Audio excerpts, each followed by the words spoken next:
स्वयंपाकात कामी येणाऱ्या महत्त्वाच्या किचन टिप्स. गिरणीतून पीठ दळून आणल्यावर ते सर्व एकदा चाळून ठेवावे. असे केल्याने दररोज पीठ घेऊन पटकन पोळ्या करू शकतो. पीठ चाळल्यावर खाली सांडणार नाही. पीठ चाळून झाल्यावर उरलेला जो कोंडा असतो तो एका भरणीत भरून ठेवावा. पाहिजे त्यावेळी त्याचे छान मुटके करू शकतो. हे मुटके चवीला छान लागतात.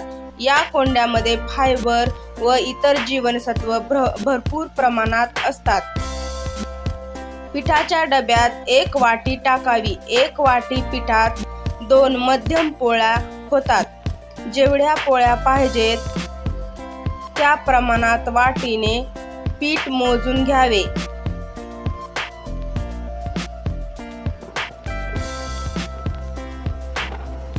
तांदूळ धुता येणाऱ्या डाळी यांना बोरीक पावडर लावून ठेवावी.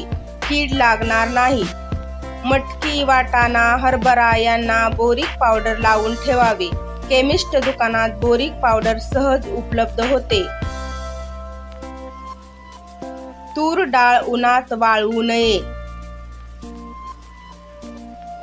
रवा भाजून ठेवल्यास आळी होत नाही.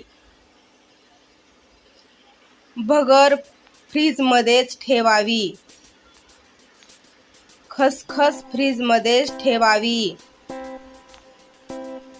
बेकिंग सोडा वापरून झाला की लगेच फ्रीजमध्ये ठेवावा. पदार्थ छान फुलून येतो. हळद पावडर घरी तयार केलेलीच वापरावी, कारण हळदीमध्ये खूप औषधी गुणधर्म आहेत. बाहेरून विकत आणली तर शुद्धतेची खात्री देता येत नाही. स्वयंपाक करताना लागणारे तेल शक्यतो करडई, शेंगदाणे, सूर्यफूल, राईस ब्रॅन, ऑलिव्ह ऑइल असे वापरावे. पदार्थ तळण्यासाठी सूर्यफूल तेलच वापरावे. खीर, बासुंदी, तूप कढवताना वेळ लागतो आणि सतत गॅस जवळ उभे राहावे लागते. हे टाळण्यासाठी त्यात एखादी जड स्वच्छ वस्तू टाकावी, म्हणजे पदार्थ उतू जाणार नाही व आपला वेळही वाचेल. हेल्थ कॉन्शियस लोक व ज्यांना तेल कमी खायचे आहे अशांनी पदार्थ न तळता ते कमी तेलात भाजून खावे. उदाहरणार्थ पॅटीस, वडे हे नॉनस्टिक तव्यावर थोड्याशा तेलात भाजून घ्यावे.